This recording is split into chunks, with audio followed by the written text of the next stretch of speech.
We're about to go in real quick, man. Deal with this information. All right. Let's get it out there, man. We're going to start it off with the good brainwash, man. Tom Burrell, man. This is page 67. Okay. Challenging the myth of black inferiority. Okay. White is right. Black beauty is the antithesis of white norms. The further we are from the European standard, the lower we find ourselves on the beauty scale. We judge beauty by our most significant features, our noses and lips. If a nose is too wide or too flat, it's the direct opposite of the white standard, narrow, prominently bridged.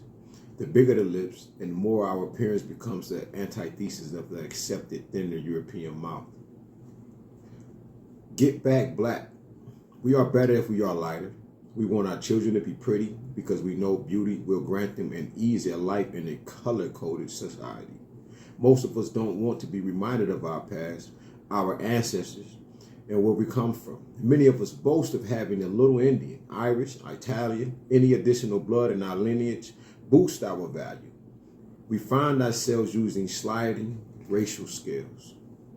Somewhere between black and white with lighter or whiter always to find is better. Nappy, not happy.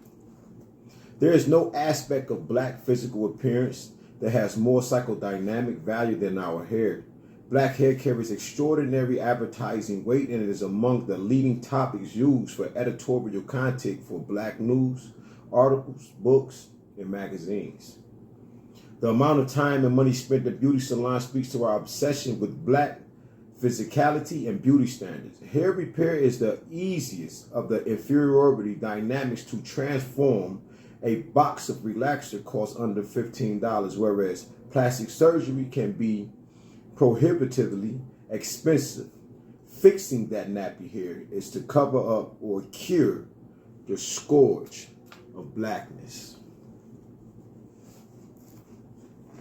We have an obsession with white beauty, being classified as white, looking like we're white, walking like we're white, mentally being white, okay, and walking around with European names. This is the obsession. This is when they take knowledge itself from you. You become everybody else instead of yourself because we don't know who we are. So you have to get KOS, right? One of the first degrees learned in any black organization should be, who is the original man? Not just Asiatic, but who is the original man? Okay? So with that being said, we're going to dive right into it. All right? Your brain nerves cannot operate without black melanin. Your brain and body can't function without black melanin. Few people know that melanin is found in almost every organ of the body and is necessary in order for the brain and nerves to operate, the eyes to see, and the cells to reproduce. Thus, melanin is vastly more than just a pigment coloring the skin and hair. At the core of your brain is the locus coeruleus, a structure that is black because it contains large amounts of melanin, which is essential in order for it to operate. In fact, all the most crucial brain structures are heavily melanized. Brain melanin is concentrated in a region that functions as a gate for all sensory, motor, emotional, and motivational input and output, as well as region that mediates conscious awareness in general. Dr. Richard King considers the presence of melanin to be a key agent in heightened psychic sensitivity in the human organism.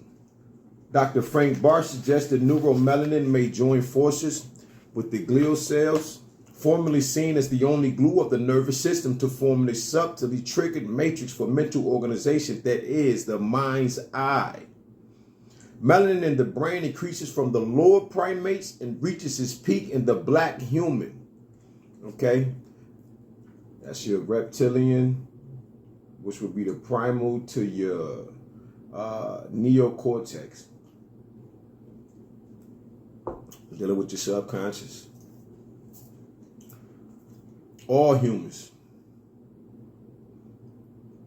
possess this black internal brain evidence of their common black African origin. The all-black neuromelanin nerve tract of the brain is profound proof that the human race is a black race with many variations of black, from black to white black, all internally rooted in a vast sea of brain blackness.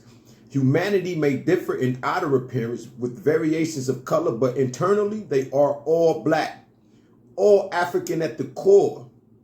The question for all humans is how to relate to this blackness. A transformation process requires first the right heart of feelings and profound African knowledge as taught in ancient African universities.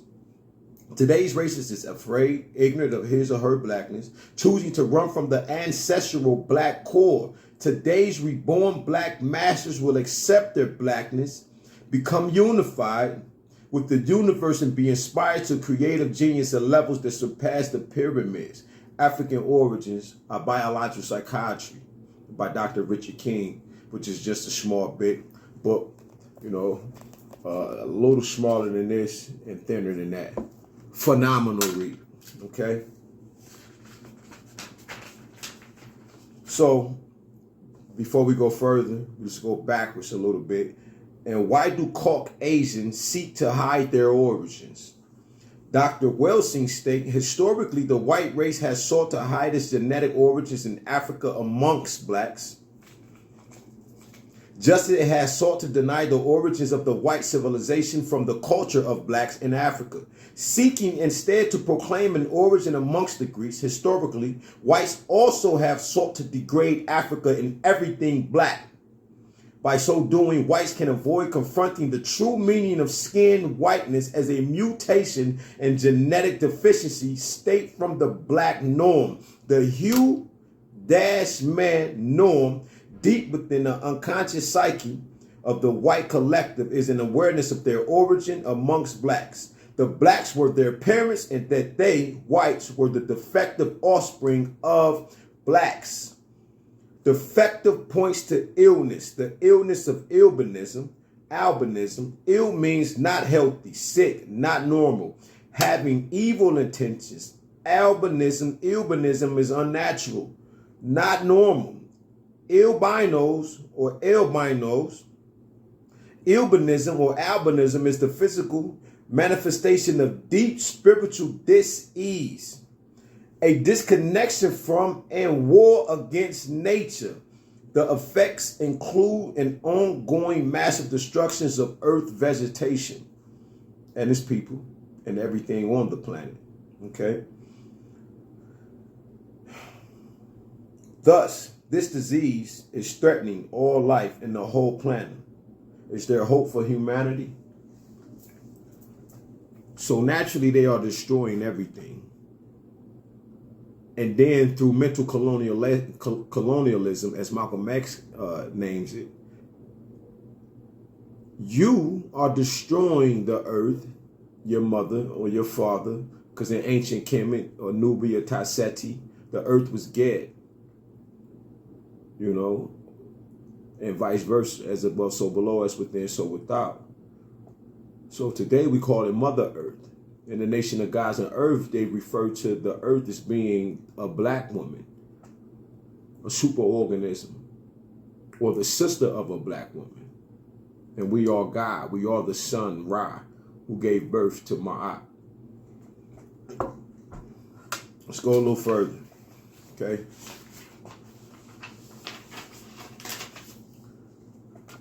I'll be right back.